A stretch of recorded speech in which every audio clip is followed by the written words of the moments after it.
Miss হবে না আপনার পছন্দের টিভি শো। দেখুন জি5 অ্যাপে একদম ফ্রি। ওমা দিদি, আপনি যে কখন সেই ঘরে গিয়ে সেদিয়ে গেলেন, আর তো আসতেই চাইছিলেন না। না মানে আমরা কিন্তু সবাই ছেলেকে আশীর্বাদ করার জন্য একদম তৈরি, কিন্তু আপনি এসে অনুমতি না দিলে তো। যে এলু, করুন আশীর্বাদ করুন। না না, আসলে আপনি তো মা, আপনি সর্বপ্রথম আশীর্বাদ করবেন, এটাই রীতি হওয়া উচিত। না না, সে কি কথা? আপনারা আমার বাড়িতে এসছেন আমার ছেলেকে আশীর্বাদ করতে, আপনারাই আজ আশীর্বাদ করবেন। দেখুন, আমার ছেলেকে যদি আমি আশীর্বাদ না করতে চাইতুম তাহলে এই অনুষ্ঠানে এসে পড়তো না।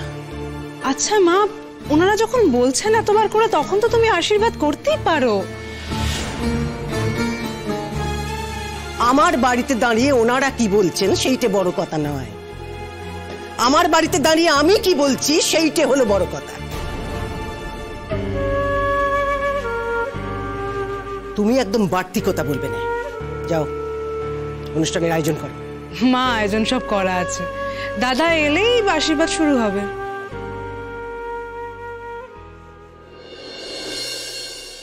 এই যে দেখো, দাদাকে নিয়ে এসছি।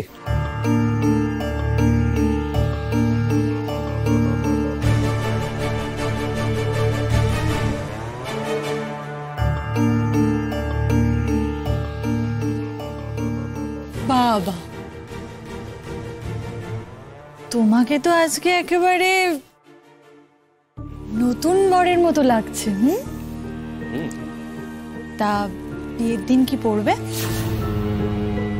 আরে এই ধুতি পাঞ্জাবি সব কিন্তু আমার পছন্দ করা। হ্যাঁ, আর চিন্তা করিস না, বিয়ের জন্য আরো এক সেট তোলা আছে। দেখে পাচ্ছি না, কথায় অনেক গঙ্গাসাগরে তলিয়ে যাচ্ছে গো। আচ্ছা মা, বলছি যে বিপাশা বৌদিদের তো আসার কথা ছিল, মানে ওরা কি আসছে? কারণ এদিকে অনুষ্ঠান তো শুরু হবে এক্ষুনি। তারা এসেছে, তাদেরকে বলা হয়েছিল আসতে, তারা বলেছে তারা এখানে আসবে না। তারা এই কথাও বলেছে, তারা বলেছে যে তোমার দাদার 2 নম্বর বিয়ের আশীর্বাদে তারা আসবে না। তারা এসেছে বৌমার কাছে, ওকে নিয়েই থাকবে। তারা এখানে আসার জন্য আসে। বৌমা মানে? বৌমাকে? আরে বাবা, এখন থেকে তো আপনার বৌমা মানে আমাদের মেয়ে প্রিয়াঙ্কা। দেখুন দিদি, আমি আপনাকে একটা কথা বলছি, এই যখন তখন যাকে তাকে বৌমা বলে ডেকে না আমার মেয়েটাকে অস্বস্তিতে ফেলবেন না। কি বললেন? অস্বস্তি? শুনুন, আপনার মেয়ে নিজে নিজেই নিজের অস্বস্তির কারণ হতে চলেছে। আমি তাকে অস্বস্তিতে ফেলবো কি করে হয় বলুন দেখি? হ্যাঁ, তাছাড়া আর একখানা কথা আছে, আপনার মেয়ে অস্বস্তিতে পড়বে সেই জন্য তো আমার যার সঙ্গে যা সম্পর্ক সেইটা থেকে আমি সরে যেতে পারি না, সেটা তো ভেঙে দিতে পারি না, তাই না? সেটা হতে পারে না। মা, আমাদের কিন্তু সম্পর্কটা চুকে বুকে গেছে, বলে এখন তুমি অন্য কাউকে বৌমা বলতেই পারো। তোমাদের মধ্যে সম্পর্কটা চুকে বুকে গেছে, আমার সঙ্গে চুকে বুকে যায়নি। কারণ শাশুড়ি বউয়ের সম্পর্কে বিচ্ছেদের কোনো আইন হয়নি। তার সঙ্গে আমার সম্পর্ক যা ছিল তাই আছে, আর তাই আমি তাকে যেমন বৌমা বলে ডাকতো তেমন বৌমা বলে ডাকবো। ঠিক কথা বলেছে আমার মা বুড়ি, আমি ওর সঙ্গে বউ বলেই ডাকবো। কিন্তু শতদ্রুকেও সরিয়ে দিলি নিজের জীবন থেকে, একা বাঁচবি কি করে ভেবে দেখেছিস? একা কোথায়, তোমরা তো আছো। নাকি তোমরা সবাই আমাকে ত্যাগ করছো? হ্যাঁ, আমরা আছি ঠিক কথা, কিন্তু আমরা ছাড়াও তো প্রত্যেকের একটা ব্যক্তিগত জীবন থাকে। তোমার আছে না, যে মানুষটা থাকলে আমার জীবনটা ব্যক্তিগত থাকতো সেই মানুষটা তো নেই। কিন্তু তোর জীবনটা তো সেরকম নয়, তোর তো আমার মতো পরিস্থিতি নয়। আসলে ছিলই না। ये তুমি गलत बात बोलছো शिमू। शतद्रु ने तुम्हारे लिए बहुत कुछ किया। বললাম তো আমারই দোষ, আমার জন্যই তো ছাড়খাড় হয়ে গেল চারিদিকটা। শিমুল রে, রাগ করিস না, তোকে আমরা এখানে কেউ ভুল বুঝছি না। হ্যাঁ মানছি, পরাগের বিষয়টা তুই যেটা করেছিস সেটা ঠিক, একদম ঠিক। এত কিছুর পরে তুই যদি পরাগের সাথে আবার সংসার করতি, সবটা মানিয়ে বুঝিয়ে চলতি, তাহলে আমরাই বরং তোর উপর রাগ করতাম। কিন্তু শতদ্রু, শিমুল শতদ্রুকে তুই কতটা দুঃখ দিলি বলতো? আমি দুঃখ দিলাম? আমি বলছি তোমাকে বিপাশাদি, শতদ্রু বিয়ে করবে, আর বিয়ে করে ও খুব সুখী হবে। ওর সাথে তো আগেও আমার ছাড়াছাড়ি হয়েছে। আমি ওকে বিয়ে করতে বলেছিলাম, ও দিল্লি চলে গেছিল, আমি ওর কাছে প্রায়োরিটি ছিলাম না। তারপরে আবার যখন ওর সাথে আমার ইউনিয়ন হলো, তখন তো আমি বিবাহিতা।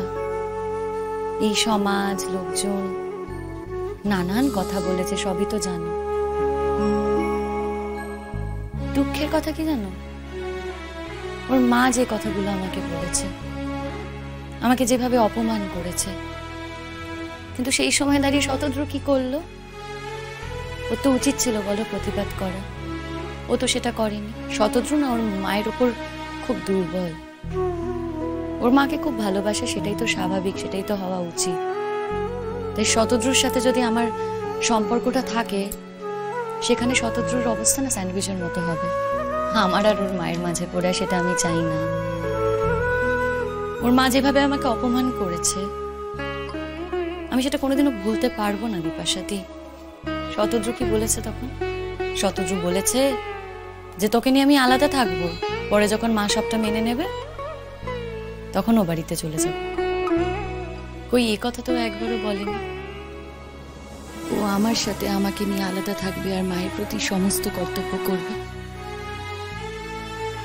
ওই ভদ্রমহিলার সাথে আর যাই হোক আমি থাকতে পারবো না, সম্ভব নয়। কি দরকার বলো তো শুধু শুধু অশান্তি বাড়ানো?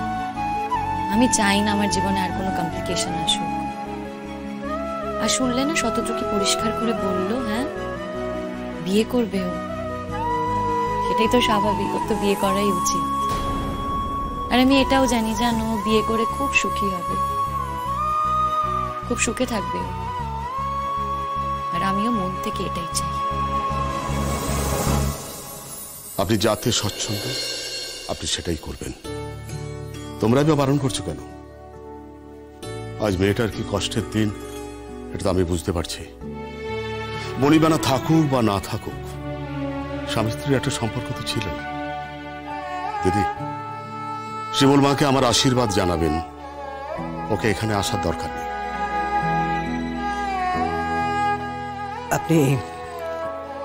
আপনি কথাগুলো বললেন তাই বলি, আমার বৌমা না ওই এতদিন ধরে বাঁদরের গলায় মুক্তোর মালা হয়ে ঝুলছিল। জি5 ডাউনলোড করুন আর সব এপিসোড দেখুন একদম ফ্রি।